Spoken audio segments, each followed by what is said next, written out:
కానీ ఈ స్కూళ్ళల్లో విప్లవాత్మకమైన పాటలు కానీ లేకపోతే తెలంగాణ ఉద్యమ పాటలు పాడినప్పుడు కానీ ఎప్పుడు మీకు చేదు అనుభవం ఎదురవ్వలేదా? స్కూళ్ళల్లో బాగా ఉంటే ఎందుకు, నేను చిన్నపిల్లగానే అప్పుడే పాడినా. నేను 7th క్లాస్ ఉన్నా. మా ఊర్లో 7th ఉన్నప్పుడు మేము ఒకసారి దసరా పండుగ పోతున్నాము.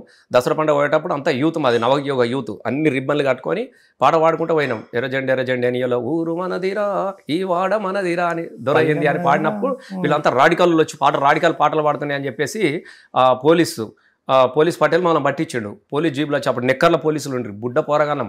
పోలీసులు అంటే మామూలు భయం ఉంటుందా? పొలగాడు తినకుంటే కూడా అగో పోలీసు వచ్చిందంటే పరిగెత్తేది. ఆ కాలానికి పోలీస్ జీబులు వేసుకొని పోయి దుబ్బాక ఉండే అప్పుడు మాకు. దుబ్బాకాల పోలీస్ స్టేషన్లో నన్ను గోడ కురిసి వేయించిండు 7వ తరగతి. నాకు ఎప్పుడు గుర్తుంటుంది. విప్లవ పాట పాడినందుకు గోడ కురిసి వేయించిండు. అది వేసినా మనం ఏం మానుకోలేదు.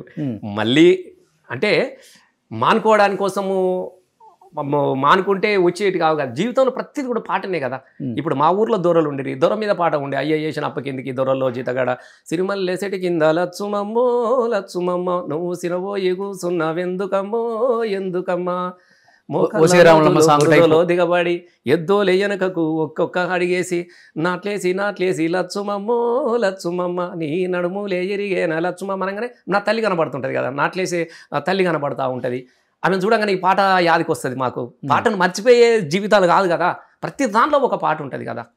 అట్లా విప్లవాలు కానీ విప్లవ పాటలు కానీ పల్లెలల్లా నేనే కాదు ఎవరు కూడా దూరంగా వెళ్ళిపోలేదు. ఎందుకంటే పాటలు వాళ్ళ జీవితంలో భాగస్వామ్య పాటలు కాదు. ఇప్పుడు ఆరేసుకోపోయి పారేసుకునే అనే పాటలు కావు కదా. కాబట్టి ఈ పాటలు వచ్చినాయి వెళ్ళిపోయినాయి. అవి ఎవరు పాడుకునే వాళ్ళు కారు కదా గ్రామాలలో. ఇప్పుడు ఈ పాటలు పాడేవాళ్ళు ఉన్నారా? చాలా మంది తెలంగాణలో చాలా మంది ఉన్నారు. ఇప్పుడు పిల్లలు అంటే విప్లవాల పాటలు తగ్గిపోయింది. ఇప్పుడు ఆ లైఫ్ అనేది ఇప్పుడు ఈ కార్పొరేట్ లైఫ్లోకి వచ్చిన తర్వాత చాలా పోయింది. ఆ పాటలు రావట్లేదు. ఆ పాటల రూపంలోనే తెలంగాణ పాటలు వచ్చినాయి. ఓకే, మీరు గుర్తుపెట్టుకోండి. విప్లవాల పాటల్లో నుంచి తెలంగాణ ఉద్యమం ఎప్పుడైతే కేసీఆర్ గారు 2001లో ఎప్పుడైతే బీఆర్ఎస్ పార్టీ పెట్టిండో, బీఆర్ఎస్ పార్టీ పెట్టినప్పుడు తొలినాళ్ళ నుంచి అప్పుడు తెలంగాణ పాట పాడడానికి కోసము ఎక్కడ వేదికనిచ్చేవాళ్ళు గారు. బెల్లి లలిత చచ్చిపోయింది. గద్దరన్న తొలినాళ్ళలో చచ్చిపోయిందా చంపేశారు.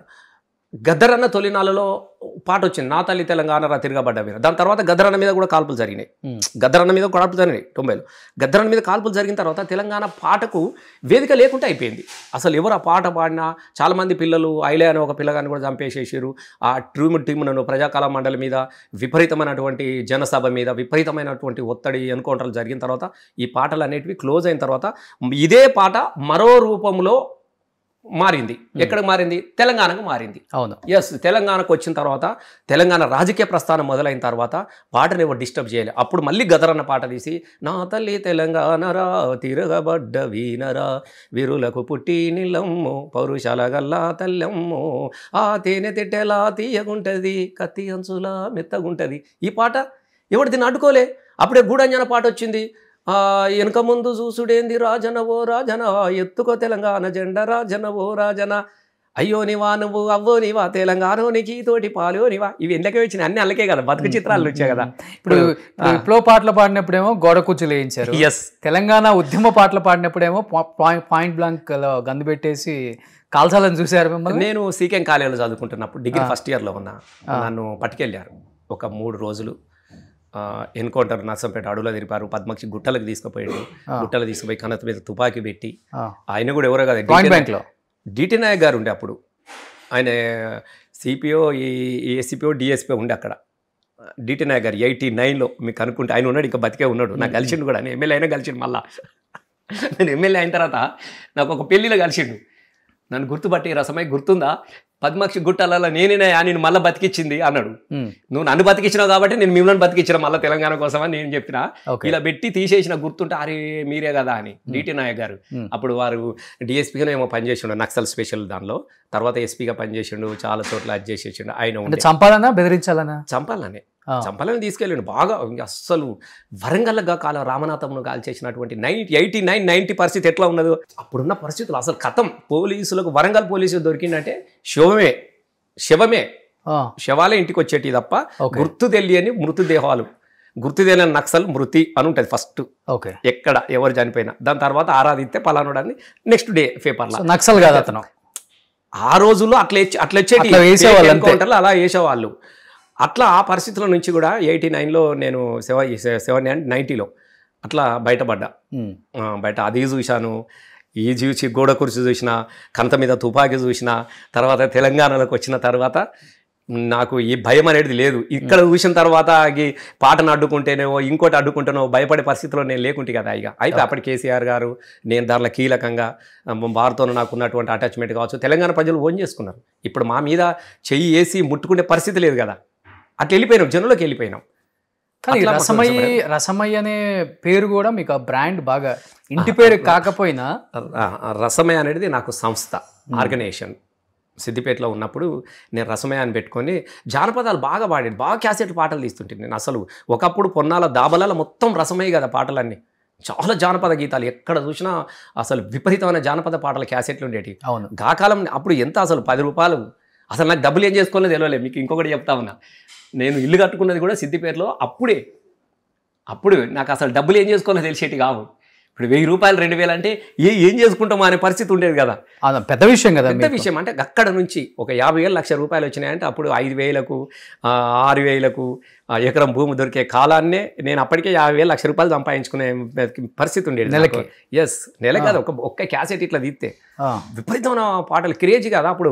రసమయ్య జానపదాలు అంటే ఫేమస్, ఏది ఒక్కటి వచ్చిందంటే అన్నిట్లో కొనేవాళ్ళు జనాలు, అంత అది ఉండేది. ఎంత సంపాదించారు మరి అప్పుడు? 5,000 6,000 ఎకరం అంటే ఫామ్ హౌస్ దాదాపు 50-60 ఎకరాలు ఉంటుందంటే. 50-60 ఎకరాలు లేదు కానీ ఒకటి అసలు చాలా మంది తెలియని విషయం, 2010లో తెలంగాణ కోసం చనిపోయిన పిల్లల మీద జై తెలంగాణ సినిమా తీసిన నేను. జై తెలంగాణ దాన్ని దేవి థియేటర్లో రిలీజ్ చేస్తే కేసీఆర్ గారు వచ్చారు, అందరూ వచ్చారు. దానికి 2 కోట్లు ఖర్చు పెట్టాం. ఈ 2 కోట్లు ఎక్కడే అని కూడా మీరు అడగవచ్చు. నేను అప్పుడు పాటలు పాడుకుంటూ వచ్చిన డబ్బులు కావచ్చు, నేను ఈ ప్రోగ్రామ్స్ ఇవన్నీ డబ్బులు సంపాదించుకొని జై తెలంగాణ అనే సినిమా తీసినప్పుడు 2010-12 ప్రాంతంలో చెప్తున్నాం మీకు. అప్పుడు కరీంనగర్లో కానీ ఎక్కడ కానీ 10,000కు 20,000కు ఎకరం దొరుకు. 2010లోనే 12లోనే నేను 2 కోట్లు పెట్టి సినిమా తీసిన అంటే 2 కోట్లకు నాకు ఎన్ని వందల ఎకరాల భూమి ఉండాలి మీరు చెప్పండి. 20,000కి ఎకరం దొరికే కాలంలో 2 కోట్లు నేను తెలంగాణ ఉద్యమానికి సినిమా ఖర్చు పెట్టాను కదా. నేను సినిమా ఖర్చు పెట్టాను కదా అంటే నా దగ్గర ఈ తెలంగాణ రాకముందే నా దగ్గర ఒక 100 ఎకరాలు ఉన్నట్టే కదా లెక్క. ఈ లెక్కన ఈ 2 కోట్లు అంటే సినిమా రూపంలో. ఆ సినిమా అవి డబ్బులు కొనుక్కుంటే జాగా కొనుక్కుంటే నాకు ఎంత వచ్చు మరి నేను పోగొట్టిన కదా తెలంగాణ ఉద్యమానికి. తర్వాత కూడా నేను ఎప్పుడు 2014లో అప్పుడు ఇంకా తెలంగాణ ఇంకా ఎమ్మెల్యే కాలే కదా, కొన్నప్పుడు ఎమ్మెల్యే కాలే, నేను కొని పెట్టుకున్నా. నేను ఆ ప్రోగ్రామ్ చేసుకున్న ఒకటి మారుమోయిన పాట గన్ని రోజులు చేసిన హెచ్ఎంటీలో 3 ఉదయబాన్తో రసమయ్య దరువు చేసిన, నాకు 2 కోట్లు వచ్చినాయి రసమయ్య దరువులో. అవునా? 2 కోట్లు వచ్చినాయి, పెద్ద బిగ్గెస్ట్ కదా. మహా సిమెంటు, సుధాకర్ పైప్స్, నాకు పెద్ద వాళ్ళే నాకు 50-60 లక్షలు ఇచ్చిర్రు నాకు మహా సిమెంట్లు. మంచి హిట్ ప్రోగ్రామ్ కదా. యాడ్సే నాకు బోర్డ్ అని యాడ్స్ వచ్చినాయి. అప్పుడు కొనుక్కున్నా నేను 8 లక్షలకు ఎకరం కొనుక్కున్నాను. 8 అంటే ఎంత చెప్పు మీరు, 30 ఎకరాలు అనుకో, ఎంత చెప్పండి మీరు. 8 ఎందులో పెట్టింది ఎంత, నేను పోగొట్టుకునేది ఎంత. నేనేం చెప్తాను, ఒక ఆర్టిస్ట్గా మొదలైన జీవితం ఈ డబ్బులు పోగు చేసుకోవడం గీ చేసుకోవడం అంటే నేను ఆ రోజుల్లో ఇప్పుడు 300-400 ఎకరాల భూస్వామిని అయి ఉంటే నేను కనుక తెలంగాణ ఉద్యమంలో సినిమాలు తీసి కేసీఆర్ గారు సపోర్ట్ చేయలేదు. జై తెలంగాణ ఉద్యమం సార్ను నేను ఎప్పుడు డబ్బుల విషయంలో కానీ మిగతా విషయంలో కానీ ఎన్నడూ కూడా నేను సార్ను డబ్బులు అడగలేదు, అడగను కూడా. సో ఇప్పుడు ఏం చేస్తున్నారు? ఇప్పుడు కొన్న ల్యాండ్ లో ఆర్గానిక్ ఫామ్ చేస్తాను నేను. మంచిగా నాకు బీర తోట ఉంది, కీర తోట ఉంది, ఫామ్ ఆయిల్ పెట్టుకుని నేను వ్యవసాయం చేసుకుంటా. అది ఫామ్ హౌస్ కాదు, ఫార్మర్ హౌస్. ఎందుకనంటే ఎప్పుడు కానీ మేము పరిగెరుకున్నాను తప్ప పంట పండించుకోలేదు కదా. నాకు ఇష్టం ఎప్పుడు వ్యవసాయం చేసుకోవడం అని ఇష్టం. నేను ఇప్పుడు కూడా నా దగ్గర పోతే నేనే ట్రాక్టర్ దున్నుకుంటా, నేను అన్ని పనులు చేస్తాను అక్కడే. నాకు తృప్తి ఎప్పుడు కానీ కూలిగా పనిచేసిన తప్ప యజమానిగా మన సేన్లో మనము పని చేసుకున్న లైఫ్ కాదు కదా మనది. కాబట్టి అందుకే కొనుక్కున్నా నేను. అది ఏమన్నా చిన్నది నేను చేసినా, నేను పెట్టినా, నేను క్యాసెట్లు పెట్టిన ఖర్చు కాదు. తెలంగాణ ఉద్యమంలో ఎన్ని సీడీలు తీయలే, ఎన్ని క్యాసెట్లు తీయలే నేను. ఊరు తెలంగాణ అనేది అద్భుతం. ఆ రోజుల్లో ఊరు తెలంగాణ కోసం 10 లక్షలు ఖర్చు పెట్టినాం. మా నాగరాజు ఉంటాడు తమ్ముడు, కొరియోగ్రాఫ్ చేసిన అద్భుతం అని పాట మీరు ఎప్పుడైనా యూట్యూబ్లో చూడండి. ఊరు తెలంగాణ, నా పేరు తెలంగాణ, నా తల్లి తెలంగాణ, తను వెళ్ళ తెలంగాణ, నా పాట తెలంగాణ, నా ఆట తెలంగాణ, సై ఆట తెలంగాణ అని క్యాసెట్ ఊరు తెలంగాణ. దానికోసం మేము వీడియో 5 లక్షలు 6 లక్షలు పెట్టినాం. అప్పుడు 10 ఎకరాలు వచ్చు. ఆ క్యాసెట్ తీసిన రోజున డబ్బులు నేను కొనుక్కుంటే అసలు ఎవరు రోషన్, అసలు అప్పుడు డబ్బులు భూమి ఎవరిని కావాలి, భూమి అసలు 10,000 పెడితే 5,000కి ఎకరం దొరికే కాలంలో నేను నా పైసలు అన్నీ కూడా నేను టీచర్గున్నా, నా జీతం డబ్బులు ఇవన్నీ తీసుకొచ్చుకొని గవర్నమెంట్ టీచర్గున్నా. నేను 95లో టీచర్. నేను 95లో టీచర్ నేను ఆ డబ్బులన్నీ తీసుకొచ్చి తెలంగాణ ఉద్యమానికి క్యాసెట్ల రూపంలో ఖర్చు పెట్టిన కదా, తెలంగాణ ప్రజలకు పాటలు అందించాలన్న ఉద్దేశంలో ఆరాటంగా ఖర్చు పెట్టినాను తప్ప ఆస్తుల మీద ఉన్నట్టుంటే ఇలా నా అంత పెద్ద కోటీశ్వరుడే లేడు. మీకు అది కూడా చెప్తా ఉన్నా, నాకేం తక్కువ చెప్పు. నేను 10th ఇంటర్మీడియట్ ఉన్నప్పుడే రేడియోలలో పాటలు పడి డబ్బులు సంపాదించుకున్నాను. ఒక క్రమంలో బోలెడని క్యాసెట్ ఇప్పుడు ఏం లేదు. సుమన్ టీవీలో మీ పర్సనల్ అండ్ బిజినెస్ ప్రమోషన్స్ కోసం కింది నెంబర్కి కాంటాక్ట్ చేయండి.